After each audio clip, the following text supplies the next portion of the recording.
In our last assignment, we learned how to identify the greatest common factor of a group of monomials. Today we're going to apply that skill and learn how to factor out the greatest common factor of a polynomial. Might sound complicated, but really it's simply reverse distributive property. Instead of getting rid of parentheses, we're going to be putting them in. So everybody knows how it works with the getting rid of parentheses. If I, for example, say 2xy times x plus 3y, I know that I have to distribute the 2xy over each of these terms, and that gives me 2x squared y plus 6xy squared.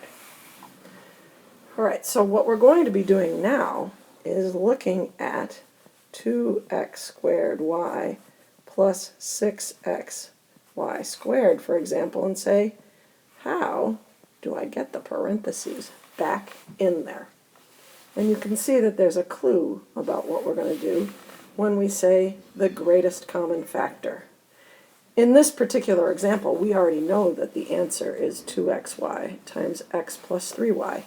But if I didn't know that, I could look at these two terms of the polynomial and say, what is the greatest common factor of those two things? Well, the greatest common factor of 2 and 6 is 3. 2, Mary? You can tell I stopped thinking. The greatest common factor of 2 and 6 is 2. The greatest common factor of x squared and x is x. And the greatest common factor of y and y squared is y. So we get back to what we know is 2xy. Then I know that I have to multiply 2xy by something, and that the product is 2x squared y.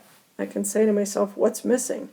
2xy times x gives me 2x squared y, and 2xy plus 3y gives me the other term. So you can see we're going backwards, and while that might be a little bit overwhelming right now, I think that if we break it down into steps, it'll seem much simpler. Let's do a new problem. Let's say 4y squared plus 8y. So the first thing I want to know is I need to find the GCF, greatest common factor, of the terms of the polynomial. Now, it's important to keep up with the vocab here, or else you're not going to know what we're talking about. So let's remember that this is a polynomial because poly means many. It has many terms that are added together. And the terms of the polynomial are 4y squared and 8y. So when I say that we need to find the greatest common factor of the terms of 4y squared and 8y, it's just like what we did. Sorry, that looks like a 4 now. It's just like what we did last night. I first find the greatest common factor of 4 and 8, which is 4. Then I take the smaller exponent of any common variables. They have y in common, and to the first power is the smallest of those powers. And that goes, so this greatest common factor goes outside of parentheses.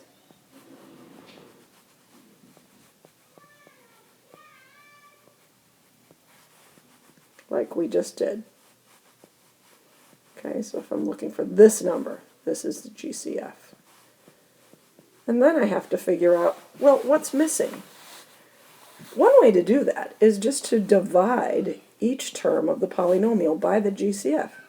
Divide each term by the GCF to find the inside of the parentheses. Inside terms. So let's see how that works. So 4y squared divided by 4y is y. And it's true, 4y times y gives me 4y squared, so I know I've done that right.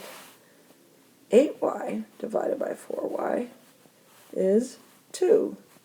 And it's true. 4y times 2 gives me 8y. These are all positive, so we're not going to worry about signs yet.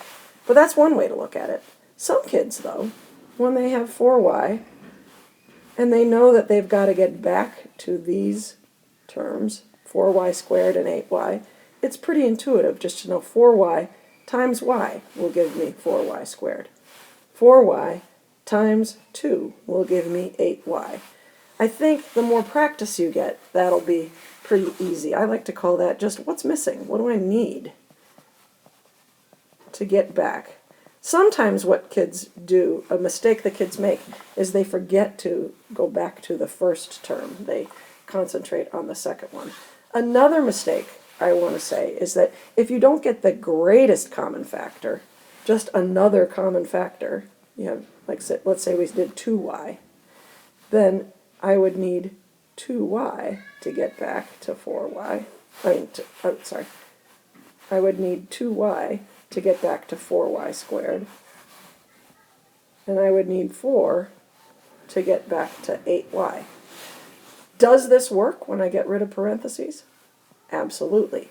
But is this the greatest common factor? No. And honestly, the way that you can tell that is just like when you're reducing fractions. When you can tell you can go further, you can see that these still have a common factor.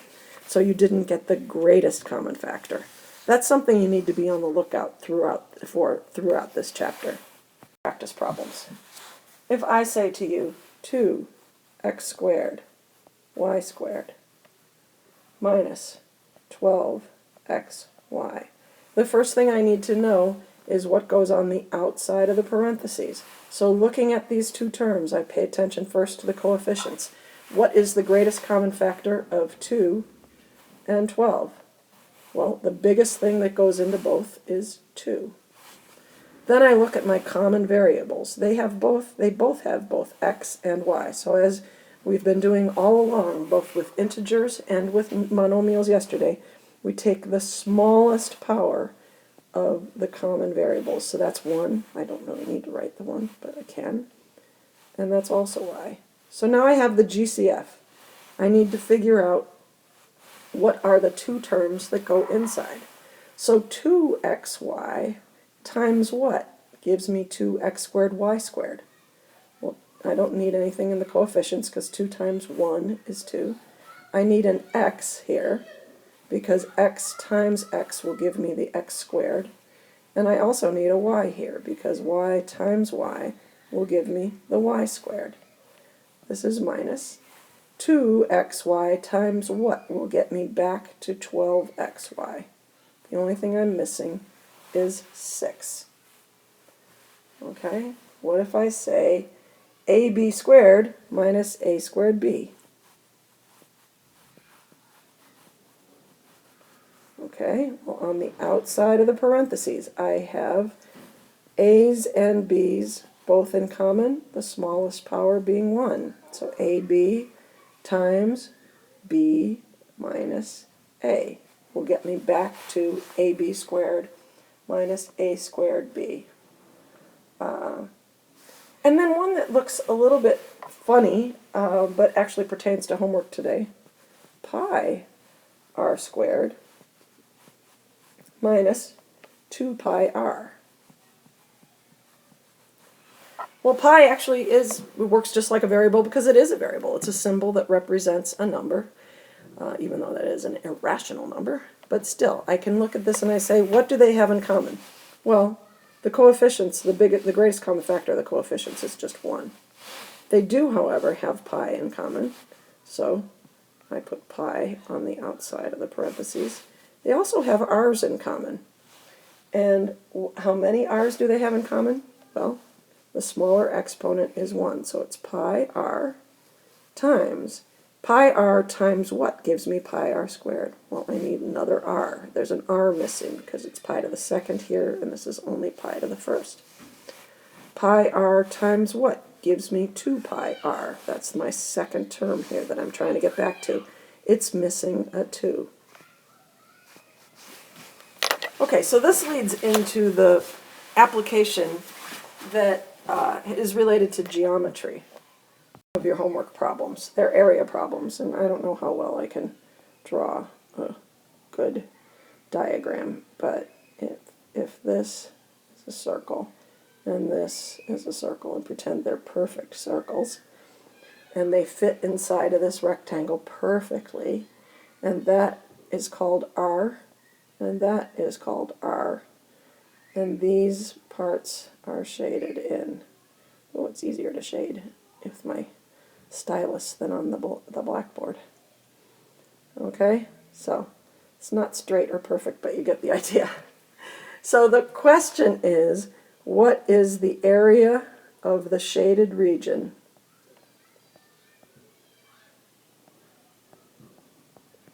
okay, and we need to put it in terms of R and in factored form.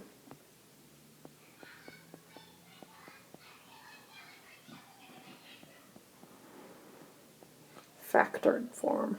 Okay, so that might seem a little overwhelming in the beginning, but let's go back to doing these problems. You've been doing problems sort of like this since 6th grade. I'm going to fix this, make it a little bit better. Oh, I'm not really fixing it. Okay, oh well. And to find the shaded region, I have to subtract the 2 circles from the rectangle, because the rectangle is the whole region. But I have to subtract the area of the 2 circles. So with that in mind, let's figure out what are the dimensions of the rectangle. The way it's drawn, it's a little bit funny, but if this is a radius here, the one that's labeled, then this is also a radius. This is also a radius. From here up is a radius, from here up. So you can see that from here to here, there would be the equivalent of 2r. And then going straight across the rectangle, 1, 2, 3, 4 r's. So to find the area of the rectangle, we multiply 2r times 4r, length times width, and that equals 8r squared. Each of the circles has a radius of just plain r, and we know, of course everyone has memorized, that the area of a circle is pi times radius squared. So one of the circles, one circle, is radius squared times pi, or pi r squared. So 2 circles would be 2 pi r squared. So if I'm going to subtract 2 circles, I'm going to say minus 2 pi r squared. But the problem then says we need to put it in factored form. So you have to ask yourself, in the coefficients, what is the greatest common factor? 2 is the greatest common factor of 2 and 8. So it is the coefficient of the GCF. It does not have pi in common, but it has r squared in common. Then I draw my parentheses and I say 2r squared times what will give me 8r squared times 4. Or I could say 8r squared divided by 2r squared equals 4. Either way that works for you to think about it. 2r squared times what will give me 2 pi r squared? Clearly, what it's missing is pi. So this is our answer in factored form. I really have to emphasize that this will be the first step. This idea of factoring out the greatest common factor is the first step of every factoring problem that we're going to do.